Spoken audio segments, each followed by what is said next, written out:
The mission is to create healthier workplaces for everyone. And it'll be achieved by encouraging open and honest dialogue by the people who work there. My name is Kelly Spence, and I like meeting new people. I'm also a designer, and typically we are problem solvers. And what I'd like to do is apply my problem solving skills to the workplace. And I think as like-minded individuals, we can share ideas, experiences, and tips to increase our workplace experiences. First, I'd like to welcome Marcus. He's an executive coach and instructor at Ryerson University and a globally recognized public communications firm. He focuses on the needs of individuals and intact groups. He brings years of experience in coaching, facilitating workshops, developing classroom content and online curricula, and one-on-one career counseling. His clients come from many sectors, from architecture, hospitality, oil and gas, to pharmaceuticals, and everything in between. He specializes in workplace communication and a culturally diverse environment, interview skills for career transitioning, building relationship capital with clients, establishing trust-based workplace relationships, which he'll touch on, conflict management strategies, very important, and courageous conversations, something that some of us could certainly use some advice with. He has a passion for people and personal growth, and he considers it a great privilege to help ensure the success of others. Thank you for being here today with us, Marcus. Thank you so much, Kelly. Okay, and Kiana is the founder of Happy Work Week. Love that. As a certified career coach, life coach, and group coach, she's consistently been able to help clients unleash the answers that lie within. Her mission is to assist career professionals and businesses with develop strong, efficient, and a positive work environment through professional and personal development. For over 10 years, she provided technical writing, education and training, and information technology expertise to both military as well as corporate agencies. She continues to educate and train others by providing corporate seminars and workshops at companies such as TIAA, CREF. I had to look that up. It's a Teachers Benefits Association, and is currently a professional development instructor at the Carolina School of Broadcasting in Charlotte, North Carolina. Sorry for the bad accent. In addition, she is the Steward Content Curator for No Compromise magazine. Thank you for being with us today, Kiana. Thank you. Thank you. Thanks so much. Okay, so we wanted to start out with Marcus. He wanted to share with us some observations he's made about trust and loyalty within organizations. Thank you so much. Thanks for giving me the first spot. I promise not to take all the time away from the other speakers, but it's always nice to be first, folks. You know, my mission in life is basically to help people from diverse origins to find a happy workspace, primarily here in Canada. So as mentioned before, I work with people from all kinds of industries, and as we know, we spend more time with the folks that we call our co-workers than we spend with our own family at home. Absolutely. And workplaces are high-pressure environments, and of course, if only we could all solve our problems amicably, it would be wonderful, but it's not always the case. Ego gets involved, etc., and just normal work pressure. So there are three basic concepts that I just want to touch on, just as sort of cornerstones of how to ensure that dignity and trust doesn't suffer in the process of the conversations that we have with each other. So I'm going to be chatting with you a little bit about if you need to give somebody feedback on something that they've done, whether they report to you, whether you report to them, or whether it's a peer, the same fundamental principles remain true that allow you to safeguard the dignity and the trust that are the glue in any relationship. And so I'm going to chat with you very quickly about this dignity and trust intersection, and 3 tactics that have certainly helped me and helped my clients to have courageous but clear and straightforward conversations. The first tactic that I want to chat with you is an opener to a serious conversation. I always say to my clients that if you provide a little bit of context for somebody within which a serious conversation can take place, then you can get away with a lot. If you set the context and show the person that that you have their best interest in mind, and that this is not going to be a self-serving conversation, then there's hope for a real conversation. And so I propose that for serious conversations regarding serious topics, you open with an I, we, you style opener. I break it up as I, we, you, because I want to, with the I portion, I want to tell the other person why I'm in their office, right? Say to them, you know what, Bob, I need to chat with you about something really important. It'll take probably about 15 minutes of your time, but I think it's in both our interests that we hash this thing out. The we part of I, we, you deals with an invitation with Bob to please share his ideas candidly and frankly, so that it's not a one-way conversation, but it's a we conversation, a give and take. Sure. And so what it might sound like is, I might say to Bob, I'm going to lay it on the table as I see it, but please, you know what, interrupt me at any time. Let me know what your thoughts are. I know we might have different perspectives. And then the you of I, we, you deals with what Bob would walk away with that he doesn't have yet. That's in short supply. And there are always 3 things in short supply, time being one, comfort being the other one, so making things easier or simpler, and then money. Those are the 3 things that people truly understand. So if I'm going to do the whole I, we, you, it'll sound like this. Hey, Bob, can I chat with you for 15 minutes? There's something really important that I want to talk to you about. I know that we've had some disagreements. I'm going to lay it on the table the way I see it, but I invite you, please chat with me from your heart. I want to know how you stand and where you stand on these issues. I'm hoping that when we're done here, you'll walk away with peace of mind, and I can walk away knowing that that I've treated you fairly. So that is an I, we, you style opener. There are some companies that I work with that use this kind of opener in their critical conversations, and I must say that it works tremendously well according to their feedback. So the second part is just pure feedback. A mentor of mine taught me this process before, and he said to me, this probably the simplest feedback formula you can find.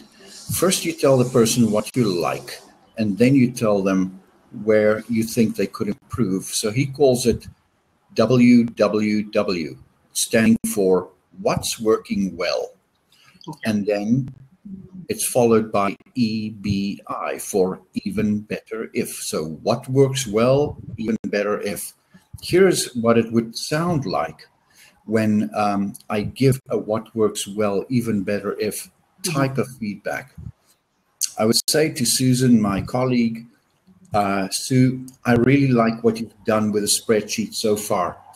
And here comes the even better if. Perhaps it would work even better if we could add in some of Leanne's data too. That way it adds value for more than just our own department. What do you think? So you can see that I approach Suzanne with what I want to recognize for her efforts thus far. And then I would add some additions that I would like to see. Otherwise, if I start with the negatives or what I would like to change, I erect a wall between her and I, and Sure. the trust suffers as a direct result. Absolutely. So finally, just to sort of complete the trifecta of difficult conversation approaches would be empathy. And empathy is a highly misunderstood animal. People mistake it for sympathy. They mistake it for an emotion, and it's none of those. Empathy is a razor-sharp tool that you can use to ensure that trusting relationships remain trust-filled. So let's take the example of, for instance, an irate stakeholder in your company coming to confront you with something that they're unhappy with. There are three things that I need to do with this person in order to dignify their presence, dignify their concern. First of all, number one, you name what you see. This irate stakeholder might look upset, angry, they might look disappointed, they might look uncomfortable, they might look incredibly frustrated. And so that has a name. I can say to the person, Sam, I can see that this is irritating you incredibly, or I can see that this is really becoming very uncomfortable for you to deal with. Sure. Okay, so I've named what I see in Sam.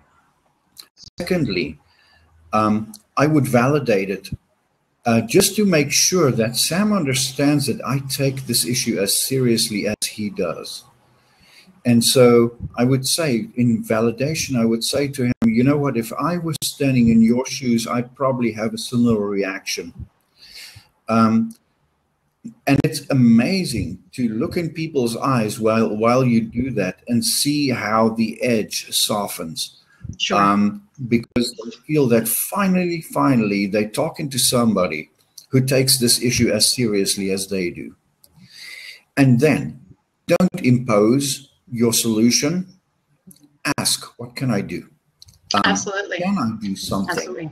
Is my help welcome? Sure. And I think that this is very often a misplaced effort on many people's side. They want to help. They want to be nice folks, but sometimes they impose their solution on other people's problems, and those solutions don't necessarily fit perfectly. So empathy, 3 steps: name what you see, validate the feeling, the experience, and then ask. And that is the start of a conversation, not the solution itself. And so with that, I'd like to wrap up and hand over. Thank you so much for allowing me, for probably going a little bit over my time there. No, Thanks. no, that's great, because Kiana's going to certainly get her turn. And I know this is a bit off the cuff, but I really want to thank you. Dignity and trust is something, it is something that is the foundation of every human relationship. So whether you're at home or whether you're in the workplace. And so just because we're in the workplace doesn't mean certain things should just disappear, because everything is profit driven. And so it's important that we retain some of the courtesies, the niceties, and the empathy that we have in our outside relationships in the workplace as well. So I just, and it's interesting how all 3 points that you've brought up, ensuring that you have two-way communication, that you involve the person in the conversation, the I, we, you, when you're providing feedback in the person, compliment them before providing constructive criticism. And then the last one, being empathetic in your communication with somebody. Those are all things that relate to communication, which is really one of the founding pillars of our workplace relationships. Kiana, could you add anything to that, or is there anything that you wanted to comment on? I just really wanted to say I completely agree. And it goes both ways between leadership and employees to have that open communication. So I completely agree with everything that you said. It was very well said. And those are some really great points, because you're right. Communication is so important in the workplace. And I think that is one of the biggest issues that the office really has. If I could just jump in, Kiana, you know, while you were talking here, I was thinking about this, that meaningful employment, first of all, means that, amongst other things, being meaningfully employed means that you're visible in the workplace, right? And that you're visible for the right reasons. Everybody likes that. Everybody, that makes their day when they've been recognized for who they are and what they bring. Sure. And even if it is a tough conversation, it takes nothing, absolutely nothing, to just say to the person, hey, you know what? I want to talk to you about something because I'm on your side, not because, hey, you've done something wrong. Or if you add to somebody's idea, just to recognize them for what they've already done. Sometimes they may not have achieved much, but at least compliment their willingness. You know, showing up is half the point as well.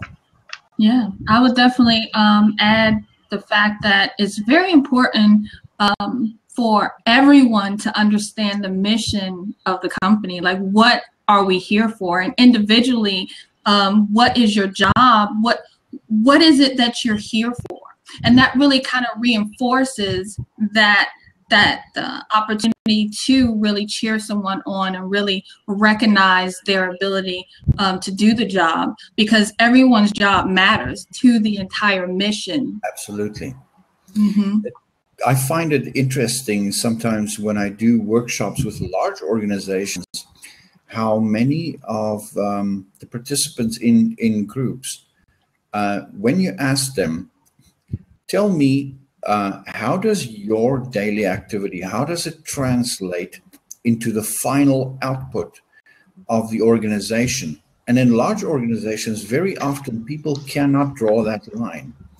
Especially some of your more junior workers, they don't have enough of a zoomed out big picture to understand what happens if I remove myself out of this equation. And that is a very impoverished existence as a worker to live, you know, that you don't see your true value. It must be devastating.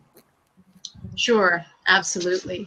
And it doesn't sound like a sustainable situation either. So either at some point the company may think, oh, we may not need that person, or the person can say to themselves, since I'm not valued here, I'll probably be valued elsewhere. And so certainly change sounds inevitable in such a situation. Absolutely. People leave managers, not companies. Yes, absolutely. Clap, clap.